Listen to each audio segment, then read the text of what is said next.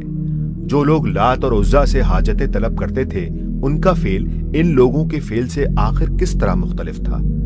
ہاں، یہ ضرور ہے کہ ہم ان کے برعکس ان لوگوں کو صاف الفاظ میں کافر کہنے سے اعتراض کرتے ہیں، کیونکہ خاص ان کے معاملے میں شارع کی نص موجود نہیں ہے، مگر اصولاً ہر وہ شخص جو کسی مردے کو زندہ ٹھہرا کر اس سے حاجتیں طلب کرتا ہے، اس کا دل گناہ میں مبتلا ہے۔ یہ اقتباسات بہت طویل ہو گئے ہیں، مگر تفہیمات جلد دوم کے چند فقرے اور تقاضا کر رہے ہیں کہ انہیں بھی اس سلسلے میں ناظرین تک پہنچا دیا جائے۔ فرماتے ہیں، نبی صلی اللہ علیہ وآلہ وسلم کی حدیث ہے کہ تم بھی آخر کار اپنے سے پہلے کی امتوں کے طریقے اختیار کر لوگے، اور جہاں جہاں انہوں نے قدم رکھا ہے وہاں تم بھی رکھو گے، حتیٰ کہ اگر وہ کسی گوہ کے بل میں گھسے ہیں تو تم بھی ان کے پیچھے جاؤ گے۔ صحابہ نے پوچھا، یا رسول اللہ، پہلی امتوں سے آپ کی مراد یہود و نصارہ ہیں؟ فرمایا، اور کون؟ اس حدیث کو بخاری اور مسلم نے روایت کیا ہے۔ سچ فرمایا اللہ کے رسول صلی اللہ علیہ وآلہ وسلم نے، ہم نے اپنی آنکھوں سے وہ ضعیف الایمان مسلمان دیکھے ہیں جنہوں نے صلحہ کو ارباب من دون اللہ بنا لیا ہے، اور یہود و نصارہ کی طرح اپنے اولیاء کی قبروں کو سجدہ گاہ بنا لیا ہے۔ ہم نے ایسے لوگ بھی دیکھے ہیں جو کلام شارع میں تحریف کرتے ہیں، اور نبی صلی اللہ علیہ وآلہ وسلم کی طرف یہ قول منسوب کرتے ہیں کہ نیک لوگ اللہ کے لیے ہیں اور گناہ گار میرے لیے۔ یہ اسی قسم کی بات ہے جیسی کہ یہودی کہتے ہیں کہ لن تمسنا النار الا ایاما معدودہ، ہم دوزخ میں نہ جائیں گے، اور گئے بھی تو بس چند روز کے لیے۔ سچ پوچھو تو آج ہر گروہ میں دین کی تحریف پھیلی ہوئی ہے۔ صوفیہ کو دیکھو تو ان میں ایسے اقوال زبان زد ہیں جو کتاب و سنت سے مطابقت نہیں رکھتے، خصوصاً مسئلہ توحید میں، اور ایسا معلوم ہوتا ہے کہ شرع کی انہیں بالکل پرواہ نہیں ہے۔ فقہ کی فقہ کو دیکھو تو اس میں اکثر وہ باتیں ملتی ہیں جس کے ماخذ کا پتہ ہی نہیں۔ مثلاً دہدردہ کا مسئلہ، یعنی یہ مسئلہ کہ جب تک کوئی حوض 10 ہاتھ لمبا اور 10 ہاتھ چوڑا نہ ہو اس کا پانی ماں کثیر نہ ہوگا، اور کنووں کی طہارت کا مسئلہ رہے، یعنی یہ مسئلہ کہ کنویں میں کس کس جانور کے گرنے پر کتنے کتنے ڈول پانی کے نکالے جائیں گے۔